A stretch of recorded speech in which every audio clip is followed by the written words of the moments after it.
7 de la mañana, 14 minutos en Ecuador continental. Ustedes están escuchando Caché Noticias y Opinión por la 90.9 en Guayas, Los Ríos, Santa Elena, todo el país. 88.1 FM desde Jama Visión. Desde la provincia de Manabí, Cantón Jama. La 92.7 FM desde Atacames, Esmeraldas por Modular HF. Y la 102.1 FM desde Puerto Viejo, también para toda la provincia de Manabí. En nuestras redes sociales. En todas. Y en el .com. Cachetv.com estamos al aire. A esta hora de la mañana, 7 de la mañana, 15 minutos, ya tenemos en nuestros micrófonos a la economista, la ingeniera, la experta en tributación. En tributación, así es, Noemí Ceballos. Noemí Ceballos, ella es senior manager de Andersen y experta tributaria. Bienvenida, ¿cómo está? Muy buenos días, muchísimas gracias por la invitación. Muy bien, ¿ustedes cómo están? Pero ávidos por conocer de una forma detallada esta propuesta de reforma a la ley de régimen tributario y a otras leyes por el presidente Noboa, que ya fue recibida, la Secretaría de la Asamblea Nacional. Debemos entender que el CAL ya le está calificando y a qué comisión permanente irá, si va a lo económico o a lo tributario. Pero en todo caso, estamos en la radio y en la radio hay público heterogéneo, Noemí, y el tema es árido. El tema de tributación es árido, muy complejo, y usted, que es una experta, nos va a decir, por ejemplo, póngale en la pantalla, Salavarría, paso a paso con los artículos. Por ejemplo, Noemí, aquí el ex director del SRI nos hizo llegar estas consideraciones sobre esta ley de eficiencia económica y generación de empleo, y habla sobre la residencia fiscal, el artículo 4. ¿Qué relación, cuál es el contenido y qué es lo que espera el gobierno central, la caja fiscal, sobre esta modificación, Noemí? Sí, bueno, muchísimas gracias, Clever, Joana, por la invitación. Y claro, efectivamente la idea es tratar de usar un lenguaje muy sencillo para todos los que nos están escuchando, teniendo en cuenta que el tema tributario es un tema muy técnico. Lo primero que hay que comprender es que esta reforma tiene varios objetivos.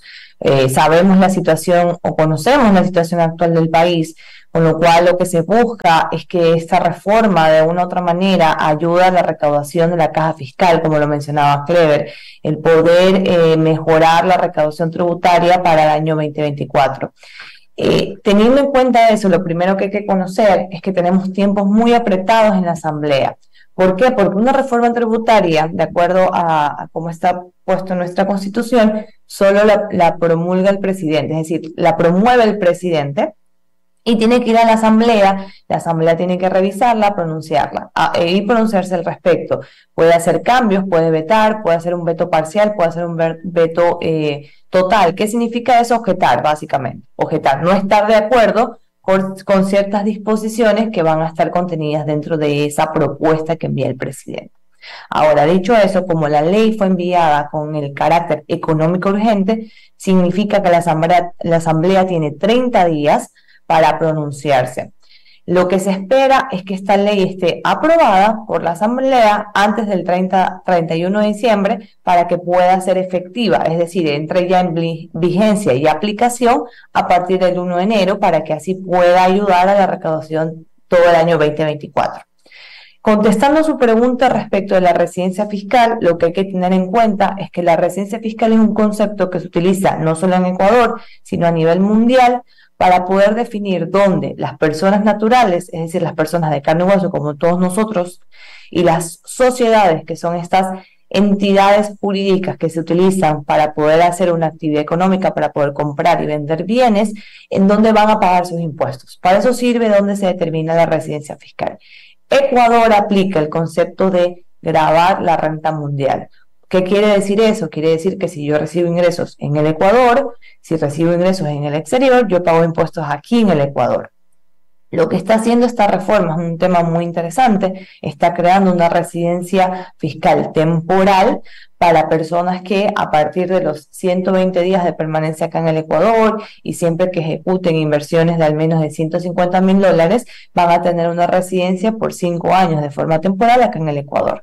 Lo interesante es que pagarán impuestos única y exclusivamente por la renta que se genere en el Ecuador, no estarán sujetos al impuesto de la herencia, o sea, es decir, si el día de mañana una persona natural fallece y había adquirido esta residencia temporal en el Ecuador, no paga impuestos a herencia o a sucesión, es decir, al traspaso de bienes a tus hijos o a tus herederos, no está sujeto a eso, ni tampoco está sujeto a impuestos a la renta por los ingresos que percibió en otra parte del mundo. Ese es un tema muy interesante, ese es como un principio que lo utiliza, por poner un ejemplo, Panamá. Panamá tiene un régimen muy parecido con la idea de incentivar inversión extranjera. ¿Ok? Entonces, esa es un poco la idea de otorgar esta residencia temporal, el tal vez salir de estos esquemas como muy tradicionales e ingresar a algo más novedoso, algo que no se lo había visto antes en nuestra norma tributaria y permitir de una u otra manera que vengan inversionistas extranjeros para dinamizar la economía. Hay un artículo importante que me parece también en la búsqueda de la inversión, es esta liberación del impuesto a la renta en inversiones en el sector de energía. Coméntenos esta exoneración que se propone por 10 años con un equivalente al valor de la inversión. Sí, totalmente. Como decía, esta reforma, de hecho, si nosotros revisamos los considerandos, ¿qué son los considerandos? Lo que motiva la exposición de motivos, de justificar por qué se da esta reforma tributaria.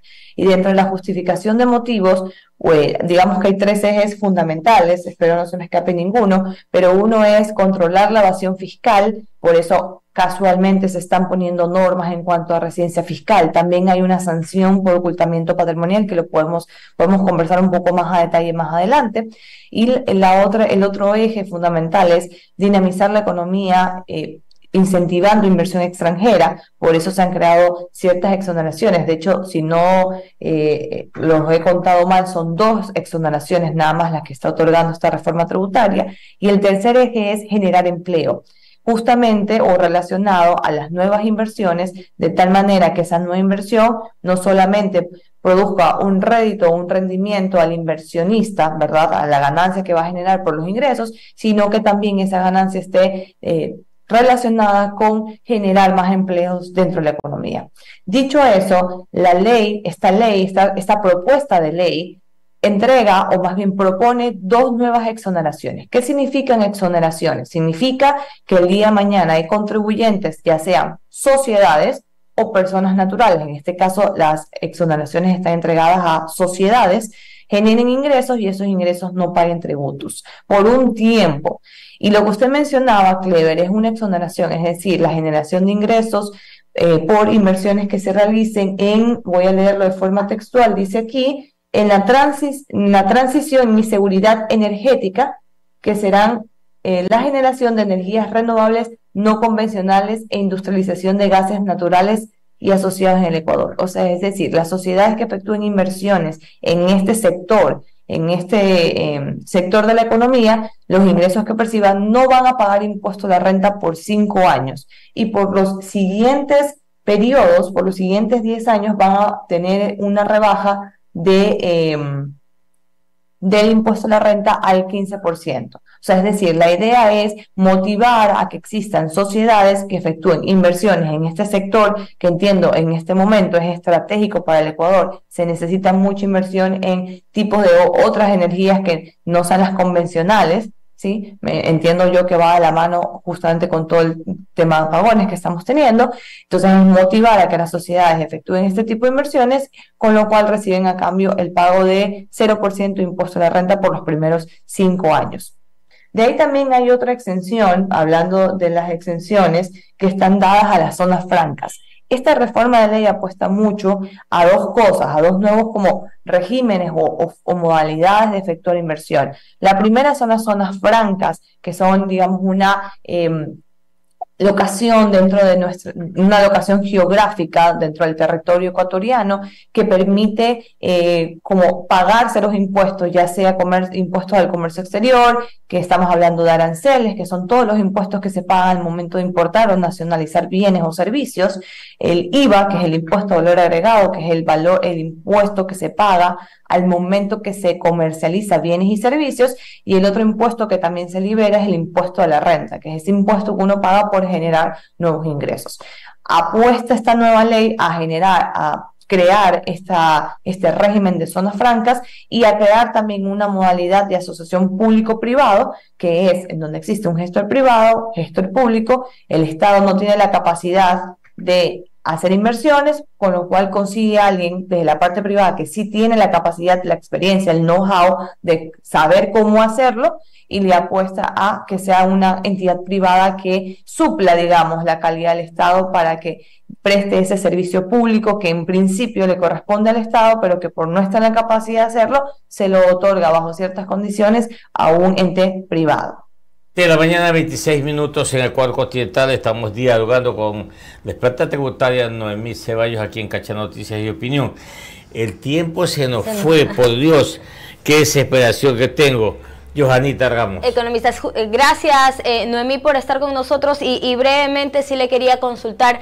Se estima que la recaudación de esta reforma tributaria de ser aprobada en la Asamblea ascendería a 800 y pico millones de dólares, pero el impacto sería de un poco más de 900 millones de dólares de aplicarse. ¿Esto es así? ¿Voy a recaudar menos de lo que me va a significar al fisco?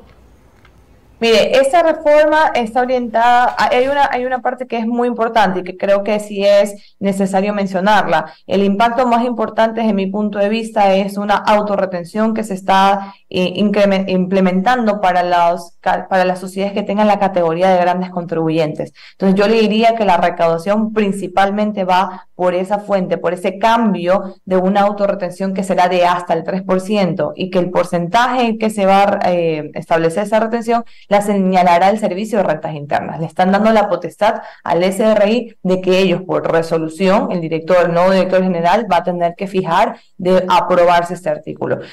¿En qué impacta esto? En el flujo mensual de las sociedades, porque mensualmente vas a tener ya, es como un anticipo. No sé si ustedes recuerdan que en el pasado había un anticipo del impuesto a la renta, las sociedades pagaban de manera anticipada, no tenían que esperar hasta abril del siguiente año pagar su impuesto. Se está incluyendo un mecanismo muy parecido, pero desde mi punto de vista mucho más agresivo que cuando se puso la fórmula del anticipo, porque habían ciertas cosas como que se modulaban. En este caso, el catastro del SRI de grandes contribuyentes, que lo acabo de descargar el día de ayer, son alrededor de 500 compañías, por tanto se pudiera hacer una estimación de los ingresos que perciben estas sociedades por hasta el 3%, que pudiera ser el máximo a retener, y más o menos ahí tendríamos una estimación de cuánto sería la recaudación solamente por esta disposición.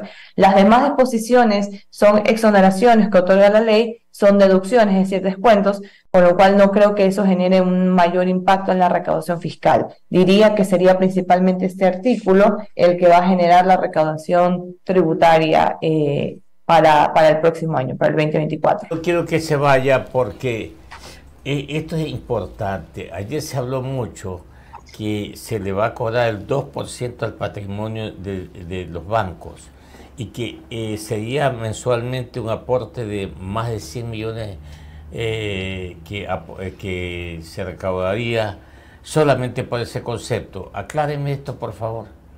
Sí, lo que ocurre, Clever y Joana, es que al parecer circuló el día lunes un archivo que no era el final. Y efectivamente, un archivo de propuesta de ley, como generalmente circulan borradores. Y lo que ocurre es que dentro de ese borrador se incluía una disposición donde estaba una contribución a las instituciones financieras. Efectivamente, si no estoy equivocada, era un 2% sobre el patrimonio para aquellos instituciones financieras que tengan un patrimonio superior a los 4 millones de dólares. Pero esto dentro del documento que ya fue entregado al presidente de la Asamblea, no consta esa disposición. Parece que el borrador no fue del todo preciso o simplemente fue algo que se eliminó, pero que tal vez sí se analizó, pero que al final no. Lo único que ha quedado y que se impacta en una recaudación mensual es lo de la retención de hasta el 3% que les acabo de comentar. Casualmente, dentro de este listado de grandes contribuyentes, veo a sociedades como Banco de la Producción, Banco de Guayaquil. Entonces, no sé si como que dentro de la digamos, las dos disposiciones iban a recaer respecto de mismos contribuyentes, por tanto decidieron dejar tal vez solo la de la recaudación mensual del pago anticipado del impuesto a la renta de forma mensual.